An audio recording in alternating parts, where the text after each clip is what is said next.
सवाल आज का प्रोग्राम में एक बार फिर आप सबका स्वागत है। आज फिर एक बार एक सवाल के साथ जनता के बीच हम जाएंगे और आज का सवाल जुड़ा हुआ है कश्मीरी पंडितों के साथ। जी हाँ, जिस तरह से आप सब लोग जानते हैं कि उपराज्यपाल मनोज सिन्हा लगातार अपनी बयानबाजी के लिए सुर्खियां बटोरे नजर आते हैं और फिर एक बार इस तरह की स्टेटमेंट कश्मीरी पंडितों के लिए आई है, जिसमें उनका ये कहना कि मार्च के अंत तक 1700 के करीब, लगभग जो 1700 के करीब कश्मीरी पंडितों को कश्मीर में विकसित किया जाएगा, रिहेबिटेट किया जाएगा। तो इस पर क्या कहना है कश्मीरी पंडितों का और वो किस तरह से देखते हैं, आइए उन्हीं से जाते हैं, उन्हीं के जुबानी।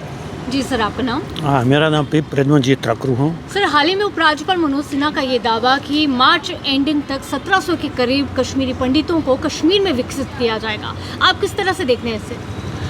मैं कह रहा हूँ इसमें कोई दम नहीं है और इसमें कोई पॉसिबिलिटी भी नहीं है, क्योंकि आज तक हमने देखा है कि जितने भी प्रपोजल्स आज तक आए हैं 30-32 साल में, वो उनमें जो प्रैक्टिकलिटी है वो नहीं है। मतलब वो क्या है, ये कोई भेड़ बकरियाँ हैं कि इधर से उठा के नोमैड लेके जाते हैं तो इनको ऐसे ले जाएंगे। इसमें क्या दम है, वो क्या करेंगे, उनकी क्या जॉब सिक्योरिटी, उनकी वो आगे वहाँ पे कैसे रहेंगे, वो उनकी कमाई क्या होगी। यहाँ पे बेचारे लड़के हमारे छोटे छोटे बच्चे कहीं प्राइवेट फैक्ट्री में काम कर रहे हैं, कहीं कुछ कर रहे हैं, करके वहाँ पे जाके क्या करेंगे हम। और जो ये ऐसा नहीं है कि इन्होंने बोल दिया और उठा के ले गए हैं। मुझे नहीं लगता है इसमें कोई दम है, क्योंकि मैंने ये भी सुनने में आया कि वो कह रहे हैं कि हम इनको कास्ट बेसिस पे वो दे देंगे कुछ फ्लैट। मुझे क्या कास्ट, मुझे अपना ज़मीन वापस दे दो। जो मेरा उन्होंने खाया है, जो उधर उन्होंने हमारे ज़मीनों पे नाजायज़ कब्ज़े किए हैं, उसको वो रिलीज़ नहीं कर पा रहे हैं। और हमको ही कह रहे हैं कि हमें अपना ज़मीन को बोलते हैं कि आप परचेज़ करो, चाहे लो कास्ट पे है, क्यों हम करेंगे परचेज़, मुझे अपना दे दो। इन्होंने आज तक इतनी बोला, पता किसको वापस दे दिया इन्होंने ज़मीन, किसको। मुझे नहीं लगता है इन बातों में कोई दम है और मुझे नहीं लगता है कि ऐसे कहने से कोई जाएगा। कि एक सेटलमेंट की बात होती है, एक बंदे ने वहाँ जाके रहना है, उस सिक्योरिटी सिनेरियो का क्या होगा जिस बेस पे हम वहाँ से आए, क्या उसमें कोई फ़र्क आ गया है? क्या वहाँ पे ख़तरा अब नहीं है? आप एक जगह से उसमें क्या सिक्योरिटी है, क्या सेफ्टी है, क्या उन हालातों में कुछ भी थोड़ा सा भी चेंज अगर हमें दिखेगा, हमें किसी को बुलाने की ज़रूरत है? मनोज सिन्हा का हम खुद जाएंगे, हमारा अपना घर है, हमारा घर छूटा है, हम अपने घर जाएंगे। हमें वो माहौल दे दो जिस माहौल जो हमें पहले माहौल था, उसमें अगर वो हमें माहौल मिलता है, हमें ना इसके ये फ्लैट भी अपने पास रखें, ये ज़मीन भी अपने पास रखें, हमें अपनी ज़मीनें वापस दे दो। और जो हमारा नुकसान हो गया, हमारा जो बाग बगीचे काटे हैं, उनका मुआवजा दे दो और हमें जॉब सिक्योरिटी दे दो बच्चों की। जो वहाँ पे जाके वो क्या करेंगे, हमारे बच्चे बेचारे कहाँ से प्राइवेट जॉब कर रहे हैं, यहाँ तो थोड़ा बहुत गुजर बसर हो रहा, वहाँ क्या गुजर बसर हो जाएगा। तो मुझे नहीं लगता है कि ऐसे कहने से कोई यहाँ पे बेताब है उधर उनको जाने के लिए। कोई नोमैड नहीं कि भेड़ बकरियों को उठा के उधर से भी ले जाओ।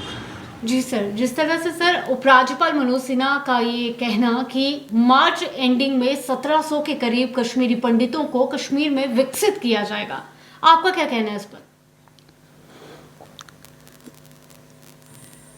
ये एक ऐसी चीज़ है कि इन 33 सालों में, 33 साल हो गए, 33वां साल चल रहा है, चाहे कोई भी गवर्नमेंट कश्मीर में आई या सेंटर में आई, इन्होंने कश्मीरी पंडित को एक खिलौना बनाया है।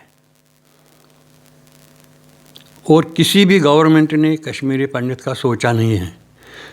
जब भी कभी इलेक्शन का टाइम आता है या किसी और की चीज़ का टाइम आता है, उस वक्त कश्मीरी पंडित को एक बाल बनाकर खेलते हैं।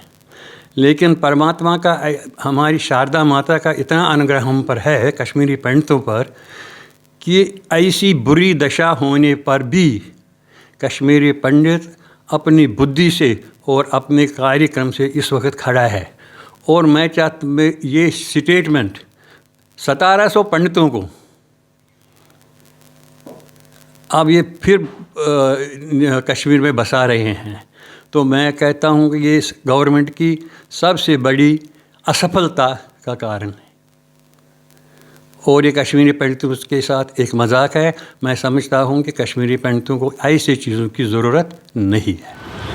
सर, जिस तरह से उपराज्यपाल मनोज सिन्हा अपने बयानबाजी के लिए काफ़ी सुर्खियां बटोरते, एक बार फिर एक इस तरह का बयान सामने आया जिसमें उन्होंने ये कहा कि मार्च एंडिंग तक 1700 के करीब कश्मीरी पंडितों को कश्मीर में विकसित किया जाएगा।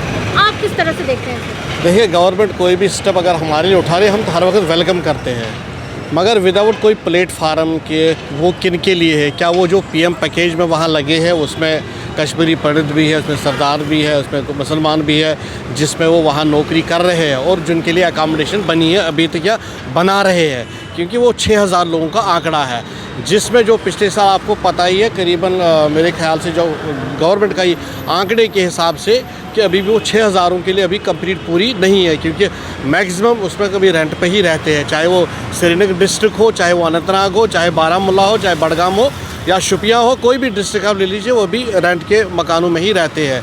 और क्योंकि टारगेट के लिए वजह से गवर्नमेंट ने उनको जो ज़िला सतह के नज़दीक दफ्तर उन पर ही किया गया था।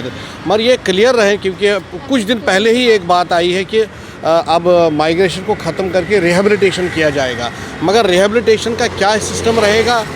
बहुत सारे तबके इसमें, एक तबका वो भी है जो अनएम्प्लॉयड यूथ है, जो ओवर एज भी होगा, उनके लिए भी कोई ऐसा वो है ही नहीं है। अच्छा, अगर वो यहाँ से हमें उठाएंगे, वहाँ कहाँ रखेंगे, किस हिसाब से रखेंगे, कौन सा माध्यम होगा, वहाँ कौन सी फैसिलिटी, वहाँ एजुकेशन, मेडिकल, हेल्थ, जो भी ये क्या कहते हैं जो ज़रूरियाती ज़िंदगी होती है उनका हो। सबसे पहले वो उस किस्म का माहौल, मतलब जो मैं कहूँगा कि प्लेटफार्म के सिक्योरिटी का मसला है, क्योंकि आपको पता ही कि 3-4 दिन पहले दोबारा टारगेट किलिंग जिसमें 3 लोग मारे गए, मतलब बहुत सारी ऐसी चीज़ें हैं। अभी यहाँ पे बात करें बिल्कुल, तो पहले हमने लगातार देखा कि प्रोटेस्ट करते हुए पीएम पैकेज के तहत जो लोग वहाँ पे लगे थे उनका बार बार कहना कि सिक्योरिटी सिनेरियो की बात करें तो हम लोग कश्मीर नहीं जाना चाहते फिलहाल। तो आपको क्या लगता है ये जो वापसी होगी अच्छी रहेगी या फिर? देखिए, हम तो चाहते हैं, क्योंकि 34 साल तो हमें गवर्नमेंट का यही लॉलीपॉप चल रहा, हर गवर्नमेंट का, क्या आपके बगैर कश्मीर अधूरा है, वो है। उससे बहुत सारी चीज़ें हैं, उसमें जो जिसको जाना उसको कंसल्ट करना है, उनसे कंसल्टेशन करनी है, जो वहाँ मेजॉरिटी कम्युनिटी है उसके साथ बात करनी है, उस किस्म का एक माहौल बनाना है, उस किस्म का एक प्लेटफार्म बना है।